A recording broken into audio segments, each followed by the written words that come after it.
సభ్యులు లోకేష్ గారు మాట్లాడుతూ 6 సూత్రాలు రిలీజ్ చేయడం జరిగింది. లోకేష్ గారిదని అంటే ప్రస్తుతానికైతే కొంచెం ఇబ్బందిగానే ఉంది. మాకైతే ఇబ్బందిగానే ఉంది. ఎందుకంటే ఇప్పుడు దాకా ఇచ్చినట్లు ఏది ఒకటి కూడా ఏం జరగల, అనుకున్నట్టయితే ఏం జరగల. మేమైతే జనసేన పార్టీ. ఎందుకంటే ఆయన గారి దాంట్లో అయితే మాత్రం ఏ లోటు లేదు. ఈసారి అయితే ఆయన రావాలనుకుంటున్నాను నేనైతే మాత్రం. లోకేష్ గారు తెలుగు జాతి విశ్వఖ్యాతి, అలాగే రైతులకు అండగా స్త్రీశక్తి యోగాలము అవన్నీ జరిగాయి కాదన్న చెప్తున్నారు, కానీ జరిగాయి అంటూ ఏమీ లేదు. జరిగాయి అయితే ఏమీ లేదు, పక్కాగా చెప్తున్నాగా. ఎందుకంటే చాలా వరకు ఎంత మట్టుకు బోల్డెన్ ఆఫర్లు ఇచ్చారు, కానీ ఒకటి కూడా ఎంత మట్టుకు అమలు చేసింది ఏమీ లేదు. అది ఫ్రీ బస్సులు అన్నారు, లేదు వాయిదాలు పెట్టుకొచ్చారు. అమ్మబడి డబ్బులు అన్నారు, 4 సార్లు 5 సార్లు వాయిదాలు పెట్టుకుంటూ వచ్చారు. రైతు భరోసా 20,000 అన్నారు, అది లేదు. నెలకు 1,500 అన్నారు ప్రతి ఆడపిల్లకి, అది లేదు. ఇంత మట్టికి వాళ్ళు చెప్పిన దాంట్లో ఏ ఒక్కటి అయితే జరగల. అంటే ఈ పథకాలు కూడా జూన్ 12 రిలీజ్ చేస్తామని అవన్నీ నమ్మకాలు లేవన్నయ్య. అవన్నీ నమ్మకాలు అయితే లేవు. జూన్ 12 అంటున్నారు, కానీ ఆ తర్వాత మళ్ళీ తారీఖు మార్చేస్తారు. ఆల్రెడీ మేము చూసాం కదా, 4-5 సార్లు పడ్డాం.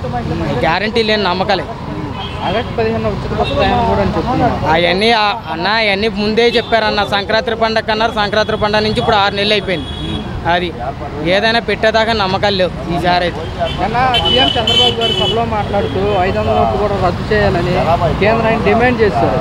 ఏం చెప్తుంది? 500 నోట్లు రద్దు చేసుకుంటే ఏమవుతుందన్న నాకు తెలియకడితే. ఎన్నెన్ని మారుతారు, అలాగా ఎన్నెన్ని మారుతారు. ఇప్పుడు ఇది 3వ అనుకుంటా మారుతాం. అది ఇప్పుడు మారుతున్నారు. దేనికి కారణం ఏంటి? పలానా కారణం ఉండాలిగా మారుతున్నాం అని అంటే. అదేమన్నా అంటే దొంగ నోట్లు పెరిగిపోయినాయి అని అంటున్నారు, మారుతున్నాం అని అంటున్నారు. ఇప్పుడు మొన్న దొంగ నోట్లు వచ్చినాయి, మార్చేసాం కాగితాలు అన్నారు. ఇప్పుడు అయినా ఆపగలిగారా? లేదుగా. మళ్ళీ కామనే. ఇప్పుడు ఈ కాగితాలు వస్తాయి, ఈ తర్వాత మార్చడానికి గ్యారంటీ ఏముంది? ఈ కరెన్సీ వల్ల అవినీతి అనేది నిర్మూలించడం జరుగుతుంది. అవన్నీ అనవసరం అన్న. అవన్నీ అయితే రద్దు. నాకు తెలిసి అంతా రద్దు వ్యాపారం, ఎంత రద్దు వ్యాపారం. ఎందుకంటే కలర్ కాగితాలు మార్చుకున్నంత మాత్రాన జనానికి వచ్చే నష్టమేమీ లేదు. ఇప్పుడు ఏంటంటే ఇప్పుడు సడన్గా కాగితాలు మార్చేస్తారు. మార్చేసిన తర్వాత ఇప్పుడు మన దగ్గర ఉన్న కాగితాలు ఎవరు తీసుకుంటాడు? ఒకటి ఆలోచించు నువ్వు. ఇప్పుడు ఉన్నవాడి దగ్గర అయితే లక్షలు ఉంటాయి, లేనివాడి దగ్గర అయితే 1000 ఉంటాయి. ఇప్పుడు ఆ కాగితాలన్నీ మార్చాలంటే మారుతారా? ఇప్పుడు బయటవాడి దగ్గరికి తీసుకెళ్ళాను, కాగితం పడతాయా అని అంటాడు. కాగితం తీసుకెళ్ళి ఏం చేయాలి? అంటే డిజిటల్ కరెన్సీ వచ్చింది కదా, ఇప్పుడు ఇటువల్ల అన్న ఇవన్నీ మనం ఆపుకోవాలనుకుంటే పైనే ఆపుకోవచ్చు. అంత మాత్రాన పైన మనం ఆపుకోవచ్చు.